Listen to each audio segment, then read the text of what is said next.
8 hours later, he sent me another email that said both his appeal and his exemption was approved. Let me start by saying what a blessing you are to me.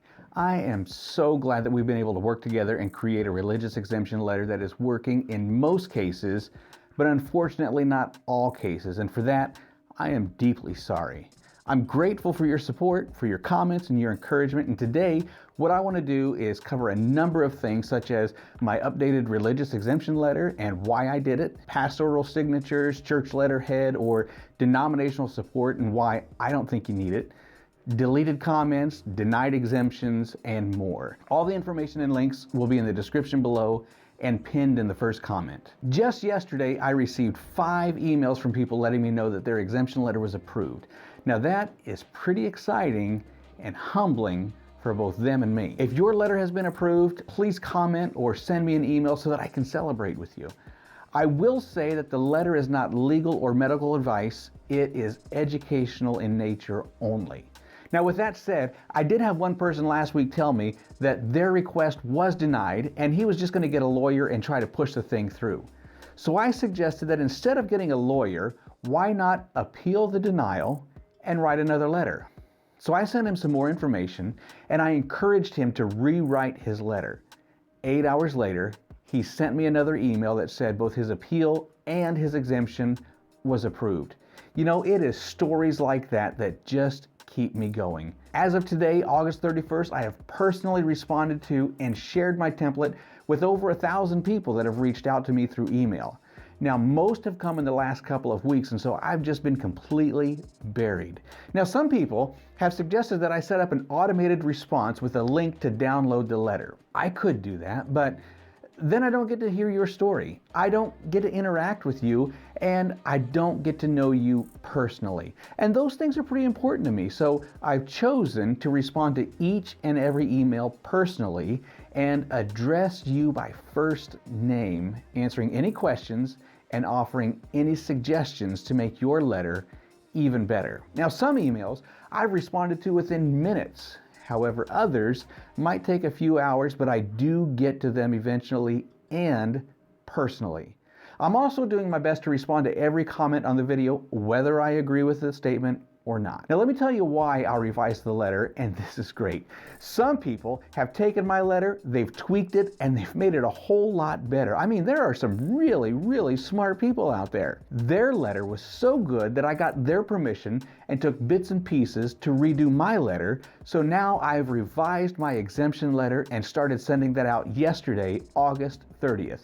If you've not sent your letter out and you prefer this revised letter, be sure to send me another request to my email, which is in the description below, and I'll get that right out to you. I've also been asked by a number of people about wet signing as a pastor. Now, first off, I have no idea what wet signing is. And second, because I'm not currently serving as a pastor over a local congregation, nor am I serving in your state, I've decided not to sign any letters because I feel that would be dishonest. What I have done instead is create another letter stating why I don't think you need a pastor, a church letterhead, or denominational support to get your religious exemption. So I attached that letter to every email so that you can use it if you need it. If not, that letter would make a great sermon for someone. Now, with your help in the comment section below, I've learned that there are a few channels out there that are much better than mine, much more experienced, much more qualified, and much more knowledgeable than me. And they're doing a great work of offering free advice and materials for download, and I want to encourage you to check them out. One of those for certain is Peggy Hall. And if you know of any other channels that are doing this, be sure to put their link or channel name in the comments below so that other people can check them out as well. Finally, some people have asked, what do I charge? And the answer is nothing. I mean, it's just a blessing to be able to help and to do what I do. And because there is no guarantee with this letter, there is no charge with this letter. However, if you would like to donate to this ministry, I would be absolutely blown away. And there's a few ways that you can do this, and the links are all in the description below. PayPal and Venmo, super easy to use, have no fees, which means 100% of your donation goes right back into the ministry.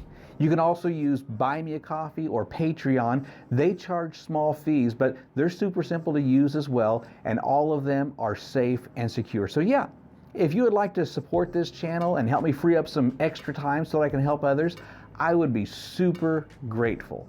Links again are in the description below, pinned in the first comment. And hey, may the Lord bless you as you fight for your religious freedom. Oh shoot, deleted comment. YouTube is deleting just as many comments that are being posted. So if you disagree with the agenda of YouTube, if you offer advice, if you bully or say something negative, YouTube has trigger words and they will delete your comment. Heck, they've even deleted my comments. So if they're nice comments but they have a trigger word, you're out. Personally, I've never deleted a comment on this channel until this video. And I may have deleted 6 or so comments, but I've not blocked the person. And the reason I've not blocked the person is because I strongly believe in the right to freedom of speech. But when you start belittling, acting like a child, talking like a child, I'm going to remove that comment. I mean, we're adults here, right? Let's act like it. Let's talk like it. And if not, I'll just remove it and we'll just keep going on. May the Lord bless you as you fight for your freedom. God bless.